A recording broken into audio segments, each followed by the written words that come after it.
Hello बच्चों, simple harmonic motion chapter में oscillation वाला एक चैप्टर है आपको 12th में, प्लस साथ ही साथ वो आपको एंट्रेंस एग्जाम में भी पूछा जाता है। उसमें एक सिंपल पेंडुलम का टाइम पीरियड निकालना, इसके बहुत से क्वेश्चन आते हैं।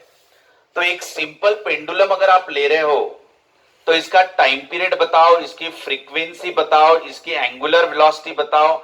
इस टाइप के क्वेश्चन आपको एंट्रेंस एग्जाम में और बोर्ड एग्जाम में आते हैं।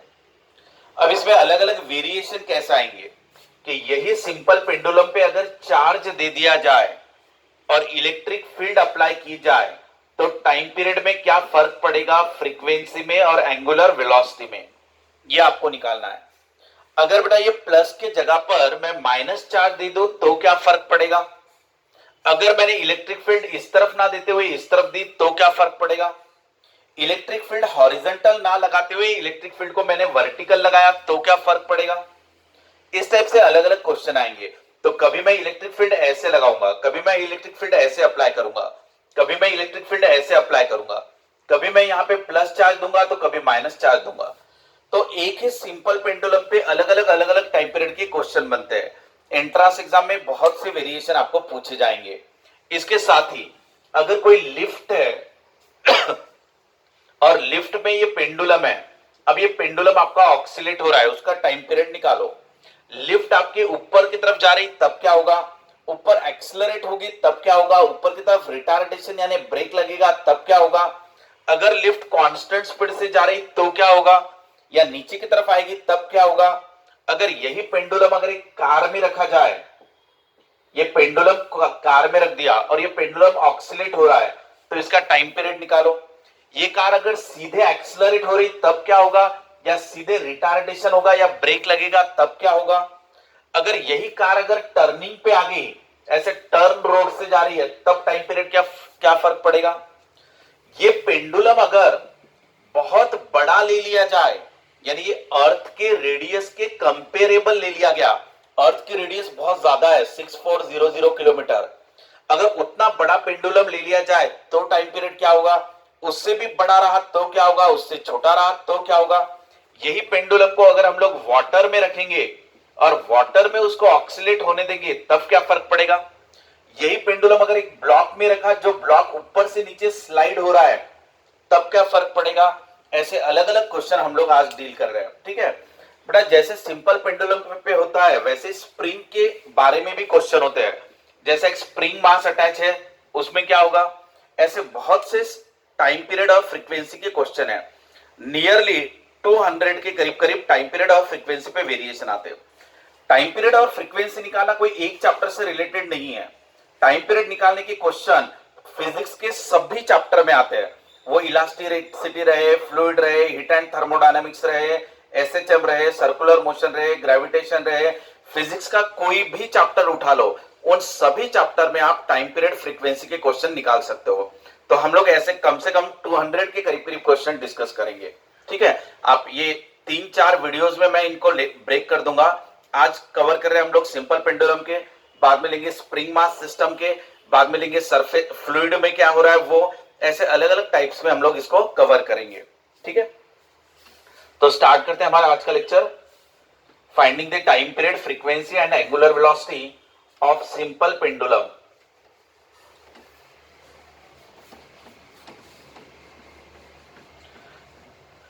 बेटा एक डेरिवेशन है, जिस डेरिवेशन में आप सिंपल पेंडुलम का टाइम पीरियड का फॉर्मूला डिराइव करते हो, वो आता है 2 pi under root of L by जी।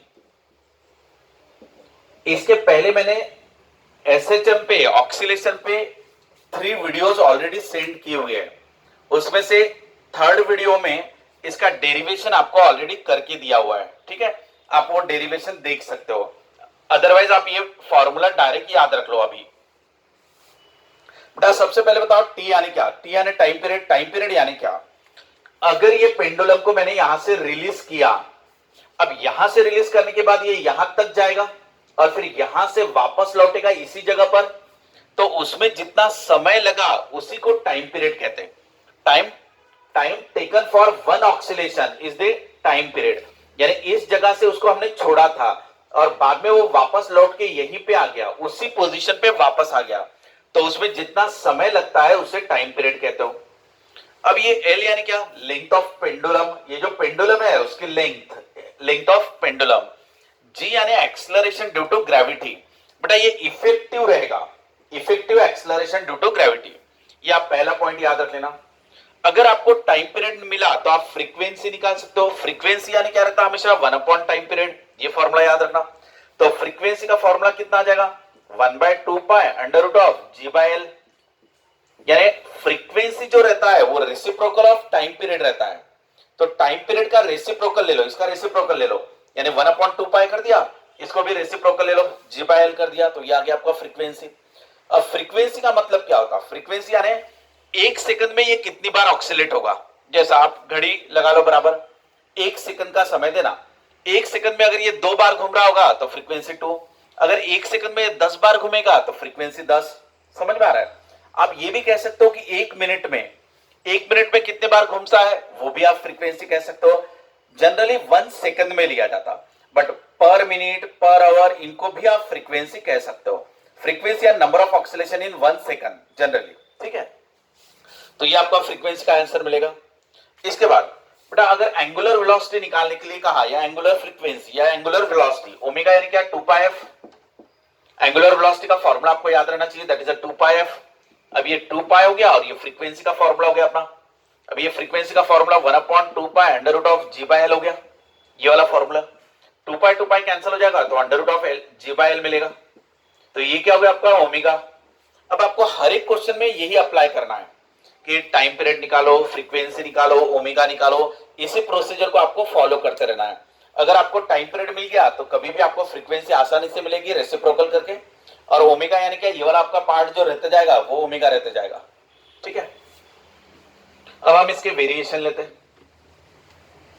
ये अपना सिंपल केस हुआ।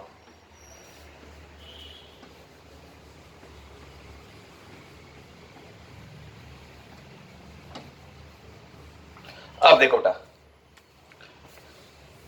अगर ये सिंपल पेंडुलम को यहां पे पॉजिटिव चार्ज दे दिया जाए, ठीक है ना, पॉजिटिव चार्ज को मैं क्यू कह देता हूं, Q is the charge on the Bob. यहां पे इलेक्ट्रिक फील्ड मैं ऐसे अप्लाई कर देता हूं, ये इलेक्ट्रिक फील्ड अप्लाई कर दी बेटा। इलेक्ट्रिक फील्ड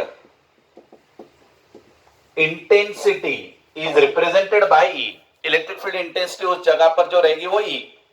अब इलेक्ट्रिक फील्ड अगर इस तरफ लगी हुई तो इसका मतलब ये हुआ कि इस तरफ प्लस रहना चाहिए और इस तरफ माइनस रहना चाहिए, क्योंकि line start from positive charge and ends on negative charge.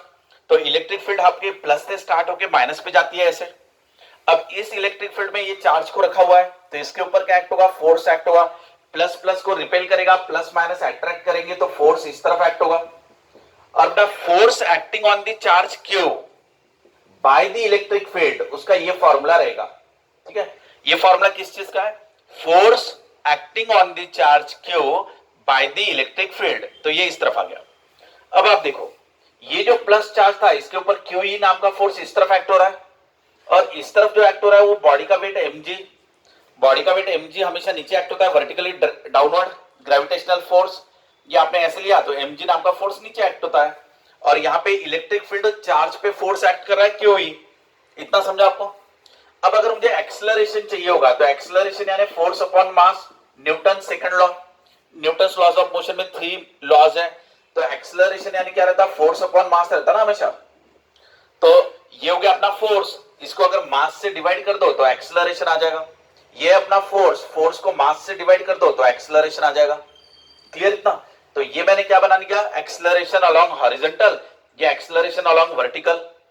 अब बेटा क्यू ई बाय एम, ये एक्सेलरेशन इस तरफ आ गया और जी वाला एक्सेलरेशन इस तरफ आ गया। अब ये दोनों को अगर जोड़ना है तो पैरेललोग्राम लॉ कह दो या पाइथागोरस थ्योरम कह दो। सो ये जो बनेगा आपका वो बनेगा जी इफेक्टिव, यानी इफेक्टिव जी इस तरफ आएगा दोनों का मिला के, वो कितना आएगा, अंडर रूट ऑफ जी का स्क्वायर प्लस ये क्यू ई बाय एम का स्क्वायर, ऐसा हो जाएगा। ये आपका क्या निकला, जी इफेक्टिव, क्योंकि जी नीचे की तरफ एक्ट हो रहा है ना, बॉडी का वेट mg नीचे एक्ट होता है, तो जी का एक्सेलरेशन नीचे की तरफ आ रहा है, और ये क्यू ई वाला फोर्स इस तरफ एक्ट हो रहा था, तो फोर्स अपॉन मास कर दिया तो ये भी एक्सेलरेशन हो गया। तो एक एक्सेलरेशन इस तरफ है, एक एक्सेलरेशन इस तरफ है, दोनों को जोड़ दिया, पाइथागोरस थ्योरम कहो या पैरेललोग्राम लॉ कहो या वेक्टर एडिशन कहो, ये जो आएगा क्योंकि ये 90 है ना आपका, तो ये जो आएगा वो अंडर रूट ऑफ इसका स्क्वायर प्लस इसका स्क्वायर आ जाएगा। तो ये बन गया हमारा जी इफेक्टिव। अब हम टाइम पीरियड इसका निकाल सकते हैं। तो टाइम पीरियड का फॉर्मूला क्या था हमारा, 2 pi under root of L by g effective था ना, और जी इफेक्टिव की वैल्यू ये आ गई है, यानी कितना आया वो under root of g square plus Q E by M उसका स्क्वायर। समझा बताइए, इस तरीके से आपने टाइम पीरियड निकाल लिया, क्योंकि टाइम पीरियड का फॉर्मूला होता है 2 pi under root of L by G, G effective, effective G इतना आ जाएगा। ऐसा हो सकता है कि एंट्रेंस एग्जाम में ये वाला रूट यहां ना बनाते हुए रूट के जगह पे टू दी पावर 1/2 दिखा दिया जाए, क्योंकि रूट का मतलब ही टू दी पावर 1/2 होता है, ऐसा भी रह सकता है ऑप्शन में। ये हो गया आप लोग का फर्स्ट क्वेश्चन। इसी का और थोड़ा सा चेंज कर देंगे हम लोग।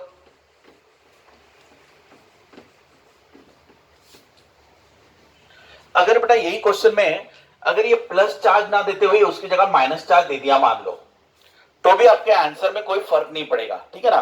सिर्फ होगा क्या कि अब जो आपका, बराबर ध्यान दो आप, सिर्फ होगा इतना कि माइनस प्लस को अट्रैक्ट करेगा और माइनस माइनस को रिपेल करेगा, तो फोर्स इस तरफ बनेगा। फोर्स कितना रहता आपका क्यू इंटू ई, तो अगर क्यू ई वाला फोर्स इस तरफ बना तो फोर्स को मास से डिवाइड करो तो एक्सेलरेशन मिलता है। तो एक्सेलरेशन यानी क्या आएगा, क्यू ई बाय एम, यानी फोर्स अपॉन मास कर दिया तो एक्सेलरेशन हो गया। बॉडी का वेट mg नीचे एक्ट होता है तो g का एक्सेलरेशन नीचे रहता है, ये g का एक्सेलरेशन। अगेन इन दोनों को जोड़ के इफेक्टिव निकाल लो, जी इफेक्टिव। इनके बीच में बेटा 90 डिग्री का एंगल है, तो आराम से आंसर ये आएगा under root of g square plus Q E by M का स्क्वायर। समझे इतना। वापस से आप अपना टाइम पीरियड का फॉर्मूला यूज कर लो। टाइम पीरियड का फॉर्मूला क्या था, 2 pi under root of L by g effective, ये आपका फॉर्मूला है। ये जी इफेक्टिव का आंसर यहां पे रख देना, यानी सेम आंसर आ रहा है भले प्लस रहे या माइनस रहे, ठीक है। अब अगर ये इलेक्ट्रिक फील्ड की डायरेक्शन ये प्लस की जगह माइनस दे दिया, ये माइनस की जगह प्लस दे दिया, इससे भी आंसर पे कोई फर्क नहीं पड़ेगा, क्योंकि ये हॉरिजॉन्टल है, ठीक है ना। या तो फोर्स इस तरफ जाएगा या तो फोर्स इस तरफ जाएगा। इलेक्ट्रिक फील्ड आपको ऐसे दी रहे है या ऐसे दी रही है, इस पे प्लस दिया जाए या माइनस दिया जाए, आपका आंसर यही आएगा इस केस में। समझा बेटा, 4 वेरिएशन आप ले सकते हो, इलेक्ट्रिक फील्ड ऐसे दे दो, कभी ऐसे दे दो, कभी प्लस दे दो, कभी माइनस दे दो, आंसर आपका सेम ही आते जाएगा। क्लियर। चलो अब नेक्स्ट वेरिएशन लेते हैं। और एक चीज याद रखना कि एग्जाम में आपको इतना सब बना के नहीं दिया जाएगा, एग्जाम में सिर्फ आपको ऐसा दिखाया जाएगा। देखना,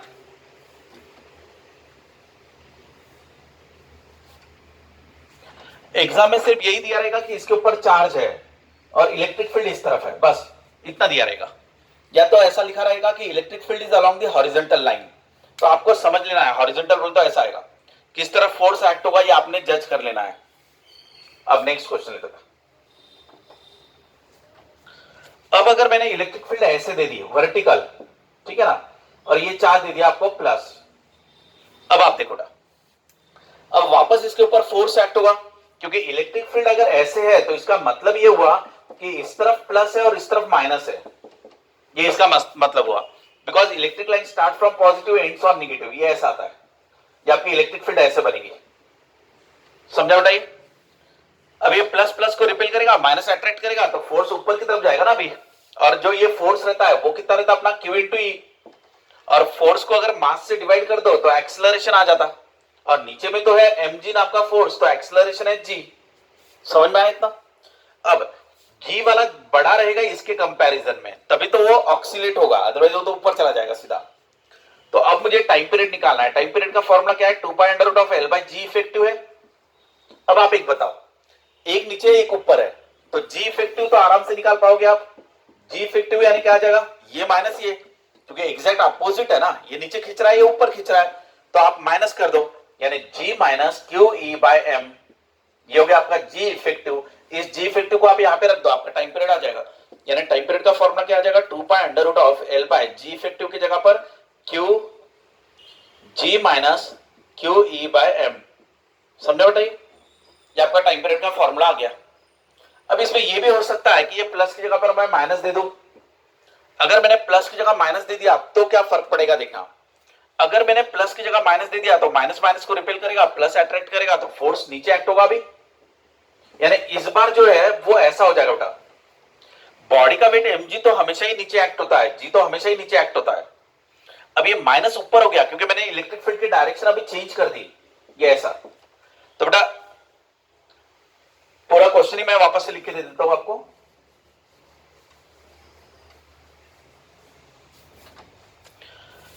ये अपना सिंपल पेंडुलम है, यहां पे हमने माइनस चार्ज दे दिया, इस तरफ ले लिया प्लस, इस तरफ ले लिया मैंने माइनस, ठीक है ना, ऐसा दे दिया।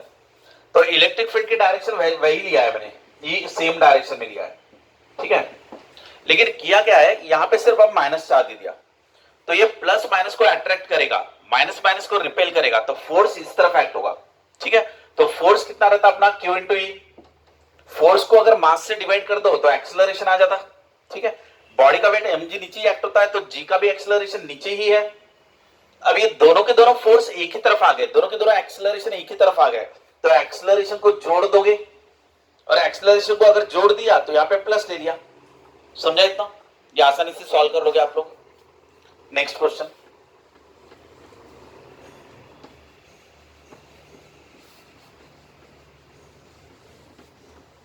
अब अगर बेटा मैं इलेक्ट्रिक फील्ड की डायरेक्शन को रिवर्स कर दो, यानी ये प्लस की जगह पे क्या ले लेता हूं, माइनस, यहां पे ले लेता हूं प्लस। अब ऊपर में ले लिया प्लस, नीचे ले लिया माइनस, तो इलेक्ट्रिक फील्ड की डायरेक्शन बदल गई, यानी ये हो जाएगा प्लस टू माइनस, ये हो जाएगा मेरा प्लस टू माइनस, ठीक है। अब मैंने इलेक्ट्रिक फील्ड की डायरेक्शन रिवर्स कर दी, चार्ज माइनस ही रहने दिया। अब आप बताओ क्या होगा, बॉडी का वेट mg नीचे एक्ट होगा, तो g का एक्सेलरेशन नीचे ही रहेगा। माइनस माइनस को क्या करेगा, रिपेल, प्लस क्या करेगा, अट्रैक्ट। तो फोर्स कहां एक्ट होगा, ऊपर। फोर्स कितना रहता, QE। एक्सेलरेशन अगर लेना है तो कैसा, फोर्स अपॉन मास, तो एक्सेलरेशन आ जाएगा। तो एक एक्सेलरेशन ऊपर जा रहा है, एक एक्सेलरेशन नीचे रह रहा है, तो जी इफेक्टिव कितना निकल रहा है, यहां से क्लियरली समझ में आ रहा है, g minus Q by M. ये हो गया आपका जी इफेक्टिव। टाइम पीरियड का फॉर्मूला क्या रहता है, 2 pi under root of L by g effective. G effective की जो वैल्यू है उसको यहां पे रख दो, समझ में आ गया, ये आपका आंसर आ जाएगा। अगर ये माइनस की जगह मैं प्लस दे दूं तो क्या होगा, प्लस माइनस अट्रैक्ट करेगा, प्लस प्लस रिपेल करेगा, तो ये वाला फोर्स अपने डायरेक्शन बदल देगा। ये हो गया अपना ऐसा क्यू बाई एम। समझ में आ रहा है बेटा? अब दोनों के दोनों एक ही तरफ आ रहे हैं, तो दोनों के दोनों अगर एक ही तरफ आएंगे तो दोनों को ऐड कर दो, तो ऐड करके यहां पे रख दो उसको, इस तरीके से लोगे। अब थोड़ा सा कॉम्प्लिकेटेड क्वेश्चन लेते हैं। पहले हमने हॉरिजॉन्टल फील्ड ली थी, बाद में हमने वर्टिकल फील्ड ली है, अब हम लोग इंक्लाइंड लेंगे।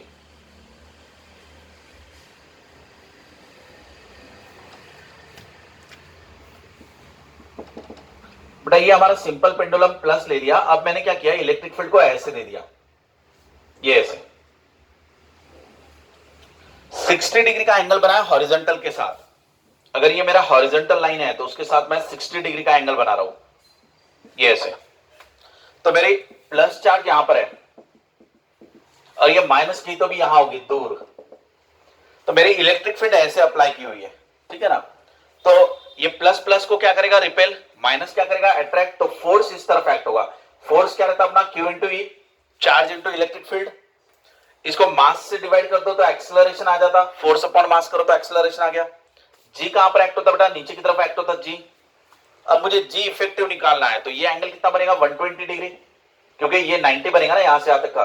अगर आप इसको ऐसा ले लो तो ये हो जाएगा मेरा 90 डिग्री, और ये हो जाएगा मेरा 60 डिग्री। 90 प्लस 60 यानी ये टोटल मिला के अगर लोगे तो 150 डिग्री आ जाएगा, ठीक है। ये वाला 60 डिग्री बना, ये 90 डिग्री बना, टोटल 150 डिग्री बन जाएगा। अब मुझे अगर टाइम पीरियड निकालना है या जी इफेक्टिव निकालना है, तो जी इफेक्टिव निकालने का formula under root of G का square plus Q E by M का square plus twice Q E by M into G into cos of 150। बेटा ये आपका वेक्टर एडिशन का पैरेललोग्राम लॉ का फॉर्मूला है। अगर कोई भी ए इधर रहा, बी इधर रहा, और इनके बीच में कोई भी एंगल थीटा रहा, तो इन दोनों को मिला के जो नेट आंसर निकालना रहता सी, उसका फॉर्मूला रहता under root of A square plus B square plus twice A B cos theta, ये फॉर्मूला रहता। अगर कोई भी वेक्टर ए रहा, कोई भी वेक्टर बी रहा और उनके बीच में का एंगल थीटा रहा, तो उनका रिजल्टेंट सी निकालने का formula under root of A का स्क्वायर प्लस बी का square plus twice A B cos theta, ये रहता है।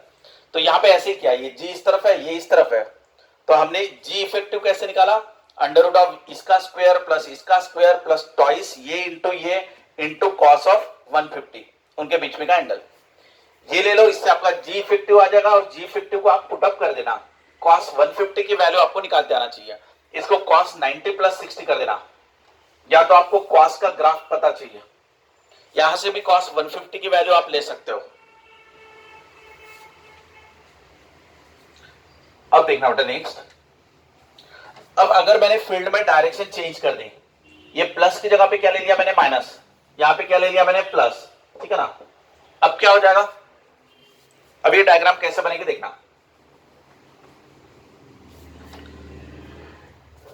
अब हमारा ये सिंपल पेंडुलम है, यहां पे प्लस चार्ज है, ठीक है ना, अब इलेक्ट्रिक फील्ड हमारी प्लस से माइनस की तरफ आएगी, इस तरफ बनेगी, ये इलेक्ट्रिक फील्ड प्लस से माइनस इस तरफ बनेगी, ये इलेक्ट्रिक फील्ड हमारी प्लस टू माइनस इस तरफ बनेगी ऐसे, ठीक है, इसके ऊपर चार्ज है क्यू, मुझे बता इलेक्ट्रिक फील्ड की वजह से फोर्स इस तरफ एक्ट होगा क्योंकि प्लस माइनस अट्रैक्ट करेगा, प्लस प्लस रिपेल करेगा, तो क्यू ई बाय एम का एक्सेलरेशन इस तरफ आएगा, जी का एक्सेलरेशन नीचे की तरफ आएगा, और ये एंगल कितना बनेगा अपना, ये 60 डिग्री का एंगल बनेगा। इसमें भी आप जी इफेक्टिव कैसे निकाल सकते हो, सेम फॉर्मूला यूज करना, अंडर रूट ऑफ जी का square plus Q E by M का square plus twice Q E by M into G into cos of 60 degree, बस इसी तरीके से इस्तेमाल करना, कॉस 60 डिग्री की वैल्यू 1/2 रहती है, उसको रख देना और आंसर निकाल देना टाइम पीरियड का, ठीक है।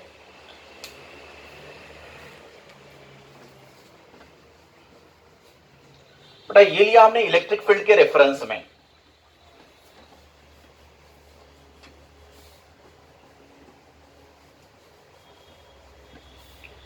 नेक्स्ट पॉइंट याद रखो, अगर कोई पेंडुलम को आप कार में रख रहे हो, ठीक है, ये आपका पेंडुलम है, इसको आपने कार में रखा हुआ है, बेटा जब भी कोई चीज सामने की तरफ एक्सेलरेट होती है तो पीछे इनर्शियल फोर्स एक्ट होता है जो एम ए रहता है, अगर कोई चीज सामने की तरफ एक्सेलरेशन है तो पीछे इनर्शियल फोर्स एक्ट होता है एम इंटू ए, इसको आपको अप्लाई करना है इन न्यूमेरिकल्स में, ठीक है ना, कोई भी चीज सामने की तरफ अगर ब्रेक लगाओ तो आप पीछे की तरफ आगे की तरफ आते हो, जैसे आप कार चला रहे हो, बाइक चला रहे हो, स्कूटी चला रहे हो, कोई भी चीज आप चला रहे हो विथ पर्टिकुलर वेलोसिटी, जैसे आप ब्रेक लगाओगे तो आप सामने की तरफ आते हो, उसे भी इनर्शियल फोर्स कहते हैं, या किसी भी चीज को एक्सेलरेट करो तो आप पीछे की तरफ जाते हो तो उसे इनर्शियल फोर्स कहते हैं, और इनर्शियल फोर्स आपका रहता है एम इंटू ए, क्लियर, चलो आगे देखते हैं।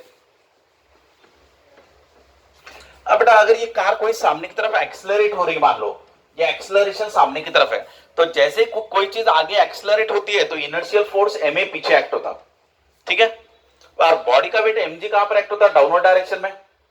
अब फोर्स को अगर मास से डिवाइड करो तो एक्सेलरेशन मिलता है, that is a is the acceleration of car, और ये जी का एक्सेलरेशन नीचे, तो बेटा इन दोनों को मिला के जी इफेक्टिव निकाल लोगे, तो ये क्या निकला आपका जी इफेक्टिव, जी इफेक्टिव कितना आ जाएगा, under root of g square plus A square, triangle law, vector law या पैरेललोग्राम लॉ या पाइथागोरस थ्योरम, आप कुछ भी कह दो, ये आंसर आ जाएगा आपका।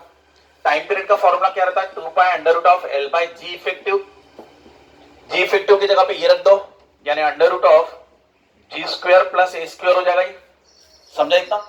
इसके बाद बेटा अगर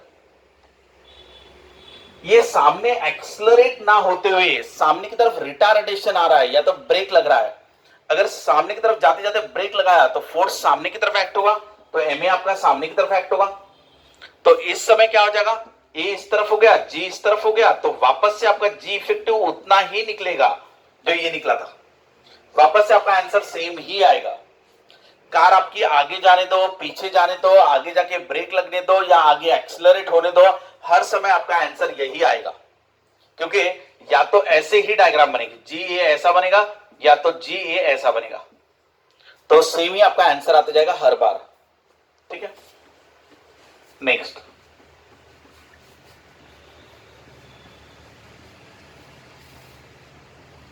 इसी को आप हम लोग लिफ्ट में ले लेते हैं, ये तो हुआ हॉरिजॉन्टल यानी कार, अब हम वर्टिकल ले लेते हैं, वर्टिकल एक्सेलरेशन, वर्टिकल एक्सेलरेशन यानी क्या, लिफ्ट, ये लिफ्ट ले लेते हैं, और लिफ्ट में एक सिंपल पेंडुलम रख लेते हैं जो पेंडुलम ऑक्सिलेट हो रहा है, ठीक है ना। अब ये लिफ्ट ऊपर की तरफ एक्सेलरेट हो रही है, यानी एक्सेलरेशन ये ऊपर की तरफ है। तो बेटा ऊपर एक्सेलरेट होगा तो इनर्शियल फोर्स नीचे एक्ट होगा, तो एम ए नीचे एक्ट होगा, और आपका बॉडी का वेट mg नीचे ही एक्ट होता है। बॉडी अगर ऊपर की तरफ एक्सेलरेट होती है तो इनर्शियल फोर्स नीचे एक्ट होता है, इनर्शियल फोर्स रहता है ma, बॉडी का वेट mg नीचे। फोर्स को मास से डिवाइड कर दो तो एक्सेलरेशन आ जाता, फोर्स को मास से डिवाइड कर दो तो एक्सेलरेशन आ जाता। तो ये दोनों एक्सेलरेशन नीचे की तरफ आ रहे हैं, तो हमारा जी इफेक्टिव कितना बचेगा, जी प्लस ए, ये ऐसा हो गया। तो हमारा टाइम पीरियड का फॉर्मूला क्या हो जाएगा, 2 pi under root of L by g effective है ना, जी इफेक्टिव यानी जी प्लस ए, समझा इतना। ये आपका टाइम पीरियड आ गया। इसके बाद अगर बेटा ये ऊपर एक्सेलरेट ना होते हुए ऊपर की तरफ रिटार्डेशन है, ठीक है ना, रिटार्डेशन है यानी ऊपर की तरफ जाते समय ब्रेक लग रहा है, तो ऊपर जाते जाते अगर ब्रेक लग रहा होगा तो ये ऊपर की तरफ ही इनर्शियल फोर्स एक्ट होगा एम ए, ठीक है। बॉडी का वेट mg कहां पर था, नीचे, तो अब दोनों की डायरेक्शन क्या हो गई, अपोजिट। तो आपका जी इफेक्टिव क्या बचेगा बेटा, जी माइनस ए, समझे इतना। तो आप यहां पे रख देना जी माइनस ए, क्लियर। इसके बाद अगर आपकी लिफ्ट कांस्टेंट वेलोसिटी से जा रही हो, अगर ये दिया जाए कि जो हमारी लिफ्ट है वो कांस्टेंट वेलोसिटी से जा रही है, तो बेटा वेलोसिटी अगर कांस्टेंट है तो एक्सेलरेशन जीरो हो गया, ना तो ब्रेक लग रहा है ना तो स्पीड बढ़ रही है, स्पीड आपकी कांस्टेंट चल रही है, तो इनर्शियल फोर्स होगा ही नहीं, तो यहां पे सिर्फ जी ही एक्ट होगा। तो टाइम पीरियड का formula 2 pi under root of L by G ही रहेगा, समझा इतना, अगर वेलोसिटी कांस्टेंट दी जाए तो। अब अगर आपकी लिफ्ट नीचे की तरफ एक्सेलरेट हो रही मान लो, अब नीचे एक्सेलरेट हो रहा होगा तो इनर्शियल फोर्स ma कहां पर एक्ट होगा, ऊपर, बॉडी का वेट mg कहां पर एक्ट होता है, नीचे। तो आपका जी इफेक्टिव क्या बनेगा, जी माइनस ए, जी इफेक्टिव बन जाएगा तुम्हारा जी माइनस ए, समझा। और नीचे जाते समय अगर ब्रेक लग रहा होगा, रिटार्डेशन आ रहा होगा, तो अगर ब्रेक लगता है तो आप सेम डायरेक्शन में जाते हो तो आपका ma उसी तरफ रहेगा। अगर ब्रेक लग रहा होगा तो ma और mg दोनों सेम डायरेक्शन में आ जाएंगे, तो दोनों को जोड़ देना यानी g प्लस ए हो जाएगा, ठीक है। इस तरीके से आपको लेते आना चाहिए। अगर आपको कोई भी डाउट रहा तो आप वीडियो को वापस से देखते जाओ। अब ले लेते एक कार है, कार अभी आपकी टर्निंग पे है, ठीक है ना, ये हमारा कार ले लेते हैं और ये कार आपकी टर्निंग पे है, ये रोड है आपका, ठीक है ना। अब ये सर्कल में घूम रहा है, यहां पे आपका सिंपल पेंडुलम है।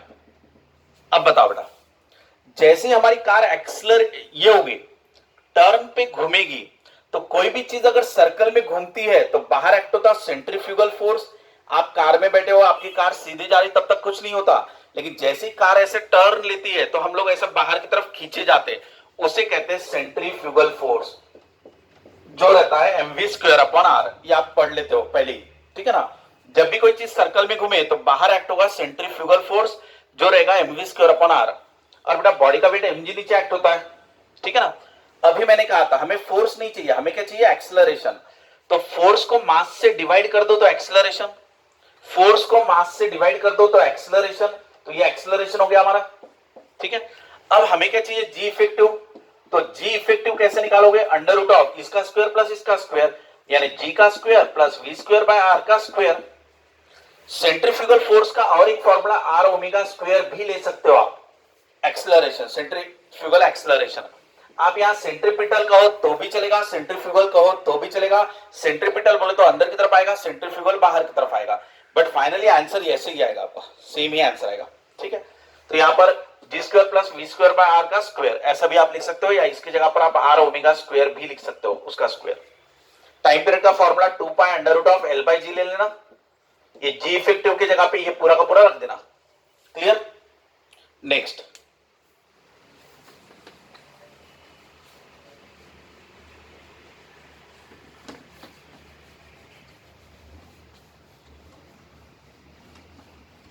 अगर बेटा आपको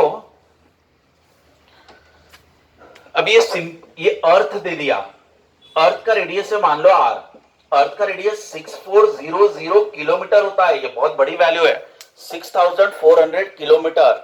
और अगर आपका सिंपल पेंडुलम उसको कंपेरेबल है, कंपेरेबल का मतलब ये हो गया कि अर्थ की रेडियस इतनी है तो पेंडुलम की भी रेडियस इतनी है, लेंथ, तो ये कंपेरेबल है, length of pendulum is comparable with radius of the earth. तो ऐसे कंडीशन में टाइम पीरियड का फॉर्मूला आपका मॉडिफाई हो जाएगा 2 pi under root of L by g 1 plus L by R. ठीक है बेटा, ये आप मॉडिफाइड फॉर्मूला याद रखना, इसका भी एक डेरिवेशन है। ठीक है, या तो आप फॉर्मूला डायरेक्ट याद रख लेना।